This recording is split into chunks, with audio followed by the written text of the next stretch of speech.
ETA for having kids with my husband despite the fact that my parents are toxic? Original post. My 29F husband, 29M, and I have been together for 13 years. We were high school sweethearts and developed a committed romantic relationship as we grew up, which ended up with us marrying in 2019 and having our first kid in 2021. I'm pregnant with our second baby now. For backstory, my parents never liked my husband because he wasn't the traditional man they wanted me to get married to. They basically wanted to marry me off to the man of their choosing so they'd keep having control over my life and choices through him. My husband and I are equals in every sense of the word, and my parents didn't like how he was always enabling my free spirit and for years had tried to break us up. There were many hardships, I won't lie, but I can't fit all of the stories here. But my husband and I overcame everything. At first I was low contact with my family. When we had our first kid, my parents treated our kid horribly as if she was some kind of abomination and made the statement that they don't consider her their grandchild. I tried to reason with them at first, but it was pointless. For 2 years now we are no contact with my parents. A new chapter of blame games has been opened though from my husband's side of the family. They accuse me of being irresponsible being in a relationship with my husband, knowing how much my family hates him and how I brought him around their toxic environment. That I was irresponsible bringing a baby and now a second one OTW into this world, knowing how horrible and toxic my family is, and that if I have a toxic family it's my responsibility to sacrifice my own needs and happiness just so I won't involve my husband and kids in my family's toxicity. After I brought up how I am no contact with my family for 2 years and my husband and kids are no longer around their toxicity I prioritize our well-being, they switched and called me irresponsible for cutting off my family just like that, and how my kids will miss out on their grandparents because of my irresponsibility. I didn't know I had to be stuck and live my life on their terms, or else I'm a horrible person. Note: my husband supported me and defended me to the extremes the entire time, and he's tried to set boundaries that if they don't respect they'll have the proper consequences by us limiting contact with them as well. ETA, after I tried to make several points of how I don't feel like I'm responsible for my parents' actions and toxicity, and I'm only responsible by how I react to it, and in this case I set strict boundaries and distanced myself from them to the point of zero contact, his family told me word for word, when you are marrying a person you are marrying their family too. You're an extension of your family, not an autonomous person. So it's like you forced him to marry someone toxic. He married you, therefore he married your toxic family as well. I don't even know what to say. NTA, it sounds like his family is as toxic as yours. Honestly, your husband and you need to set boundaries with his family. His family needs to mind their business. But at the end of the day, as long as you and your husband are happy, the kids are happy and taken care of, then who cares what people say? Teach your kids family isn't the ones with DNA. Family are the people you meet along the way that enrich your life and make it better. You're NTA here, but you honestly need to put some distance between yourselves and all of your parents. You've been together 13 years and you're nearly 30. They all should have backed the fuck off a long time ago.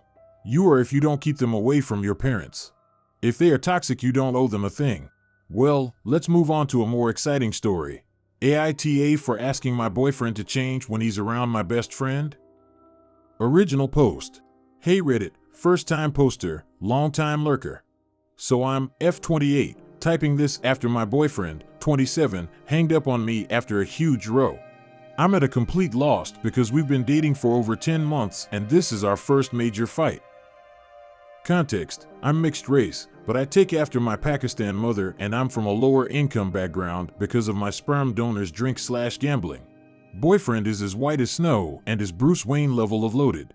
Growing up, I gravitated towards the goth/punk scene and I have tattoos all over my arms. My favorite is the Kraken on my shoulder blade. Boyfriend was more preppy and pastel, he's basically a human peacock. My best friend C, F28, is a huge party animal and whenever she's around, everything's way more fun and I feel invincible. That being said, my only real problem with C is that she still acts like a teenager, immature and judgmental. C is also one of those people without a filter and never apologize for hurting people's feelings, saying this like, God, don't be so sensitive. And it's not my fault you can't handle the truth. On to the story. So, C begged for me to let her crash at my place because her roommates kicked her out over some petty drama and she had nowhere else. I agreed, but it was only till that night that the problems arose. You see, boyfriend came round for date night dressed to the nines in a frilly white shirt, pale pink coat, and yellow trousers. C took one look at him and bursted out laughing. And it went downhill from there. C wanted us, me and her, to go clubbing, but boyfriend said it was date night. Boyfriend likes his routines, and that he doesn't like clubbing, he hates loud noises. I took boyfriend to the side and begged him to postpone date night. After some pretty pleases. On to the story. So, C begged for me to let her crash at my place because her roommates kicked her out over some petty drama and she had nowhere else. I agreed, but it was only till that night that the problems arose. You see, boyfriend came round for date night dressed to the nines in a frilly white shirt, pale pink coat, and yellow trousers. C took one look at him and bursted out laughing. And it went downhill from there. C wanted us, me and her, to go clubbing, but boyfriend said it was date night. Boyfriend likes his routines, and that he doesn't like clubbing, he hates loud noises. I took boyfriend to the side and begged him to postpone date night. After some pretty pleases.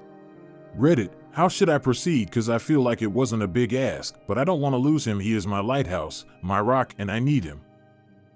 YTA, that's so mean. C had the audacity to insult your BF while she's a recipient of your hospitality in your home, and you take her side against your BF? He was probably really proud of his look. It probably was flashy and a little over the top because he felt comfortable being himself around you. I doubt that's still the case. Dump C, she sounds toxic. YTA. What the fuck? You called your BF a pansy? I wouldn't blame him if he never talked to you again. The moment C started making disparaging comments about your boyfriend, you should have told her to shut the fuck up and never make those kind of comments again. She either respects your boyfriend or you will kick her out. YTA. You and your friend are toxic. Your boyfriend's only crime is dressing up nicely for you.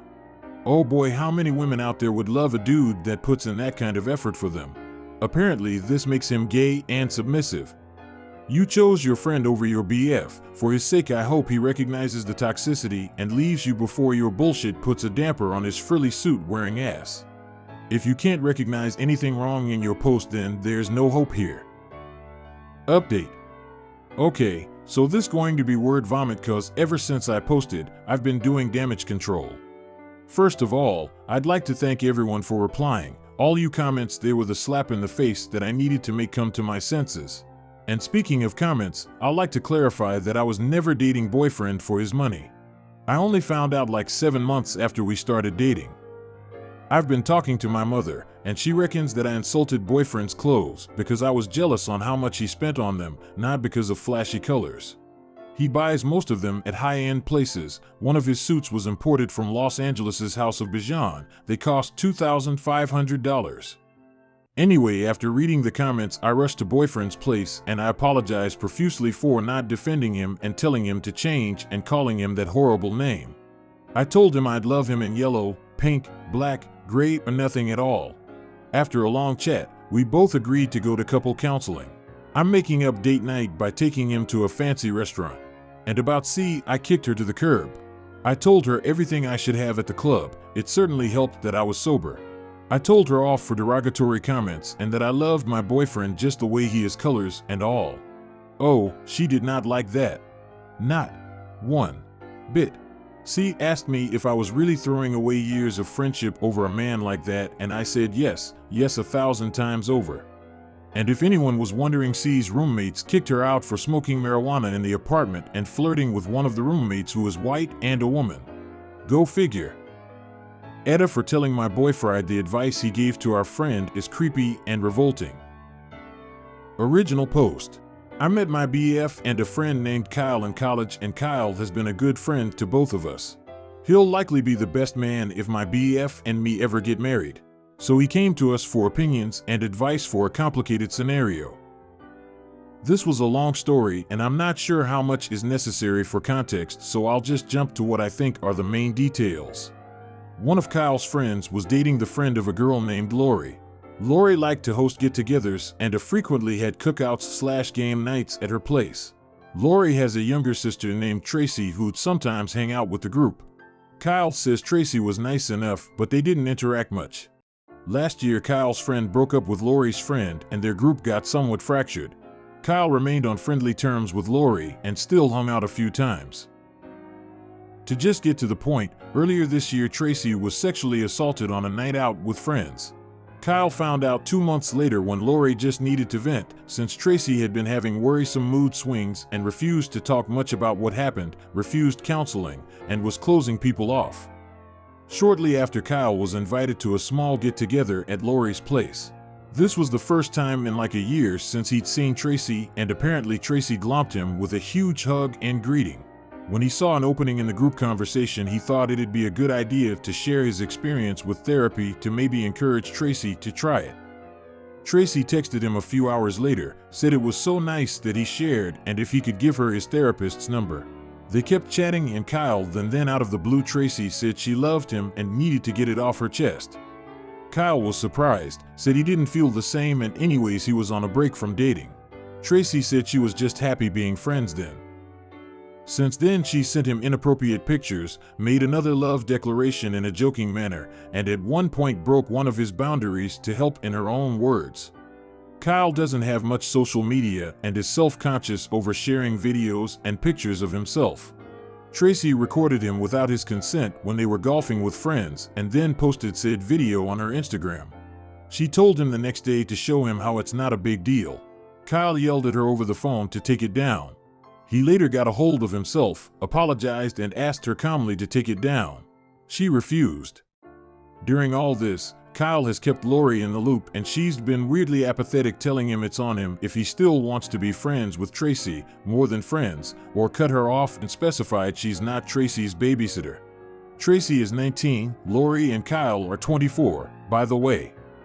Since then he hasn't hung out with either, and while speaking less with Tracy hasn't completely cut her off, saying he'd feel guilty and he's hoping if they keep texting/speaking less and less, things will naturally sort themselves out. So he asked us for our take and what should he do. My boyfriend shocked me when he said he should give Tracy a chance and how she's obviously a good catch because she's made it clear she's into him and is hot, using the phrase she's willing and able in a slightly sleazy tone. I was disgusted with that response. I said only a creep would take advantage of a friend who's obviously not in the best mental state. Kyle put extra emphasis on how the sexual pictures and strong come-ons were very unlike her. She even said so herself the next day after she sent them to him. My BF defended himself by saying it's wrong to see her as a person who can't make her own decisions because something bad happened to them. This turned into a three-way argument. Later, when Kyle left, my BF told me he was upset over being called a creep when he was just sharing his opinion. I told him it wasn't just what he said, but how he said it, making the poor girl sound like an easy floozy Kyle was letting go away. He said he's just not looking down on her like me and Kyle apparently do, and if he's willing to accept he's wrong, but so should I for overacting. NTA obviously. His claims that he doesn't look down on her are bold-faced lies, as his comments and intentions are clear. He doesn't see her as a person, but only a sex object. Anyone actually looking at her as a person would obviously see that with her personality shift she's not acting in her right mind and needs to settle down and come back to herself, the same way you'd give someone time to sober up if they were drunk. Leave him, leave him, leave him. Okay, that said, there's one thing that stuck out to me. You said that after you pointed out he's a creep, it turned into a three-way argument? What were you and Kyle arguing about? NTA. Kyle needs to cut Tracy off before she ends up hurting him or herself. If she's this terrible with boundaries now, imagine trying to break up with her later after taking your boyfriend's terrible advice. Dating your stalker only works on 80s movies. NTA. Reading that just sent a shiver down my spine for real. What a disgusting way of thinking about that poor girl. If my partner ever said anything like that, I would seriously reconsider my relationship with them. Edda for breaking up with my boyfriend because I have feelings for someone else? Original post. Myself, 22F, and my boyfriend, 30M, have been together for almost a year now and have had a pretty much perfect relationship besides the occasional argument or disagreement. We're both very active online. We both use Reddit a lot, so this is a throwaway in hopes he doesn't see it, and love watching YouTube together. I have been a fan of Smosh since I was in middle school and got him into it a month or two after we started dating. We watch every episode when it comes out on each channel and really enjoy the Reddit stories. This is how I found this community and knew this would be the place to ask. Recently, over the past few months, I've developed a huge crush on one of the cast members. I made slight comments a couple times while watching their videos without noticing and made my boyfriend very upset.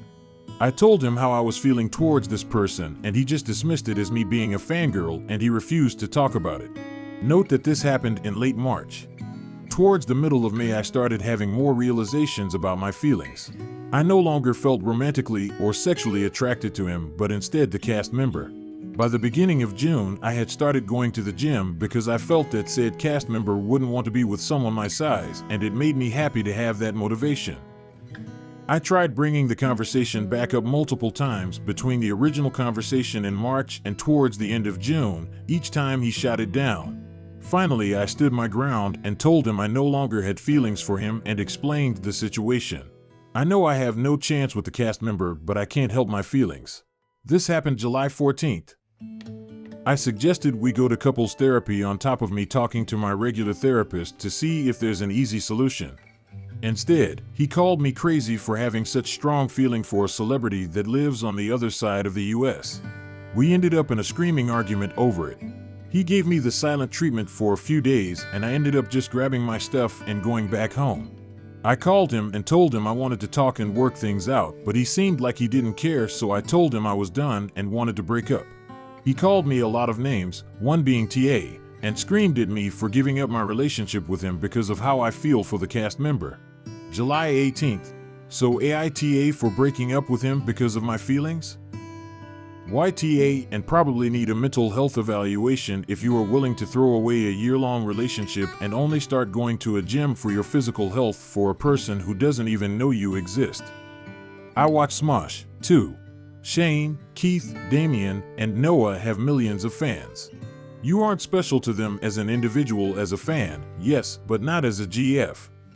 But you literally threw away a real person for a celebrity crush. YTA, not because you broke up with him because you no longer have feelings for him. I'm so glad you did. But because you need to grow up before you are ready to date again. YTA and also not well mentally.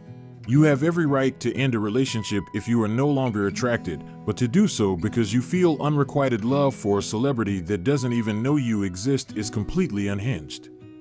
I once thought I was in love with Leif Garrett, but I was 13. And I didn't start working out because I thought he might like it. Update. I just woke up to get ready for work and figured it was easier to write an update instead of answering everyone individually. To give some more general knowledge to the situation. 1. I am fully aware that the relationship with the cast member will go nowhere. 2. I actively go to therapy and have been going since I was 17. I'm diagnosed with ADHD and bipolar depression. 3. I genuinely wanted things to work out with my ex. As stated, I even suggested couples therapy because obviously needs were not being met for this situation to happen. 4. Me going to the gym has been something I had been working on for a long time. My ex isn't into the gym, so it caused some conflict when I mentioned it was something I was interested in. Having that strong motivation is definitely something I needed, even though it's not ever gonna happen. I fully understand why some say I'm TA and I appreciate everyone's input. I will definitely be showing this to my therapist and hope that they have more pointers. Write your opinion about each story. I am happy to read your comments. I will be very glad if you subscribe to the channel. I love you.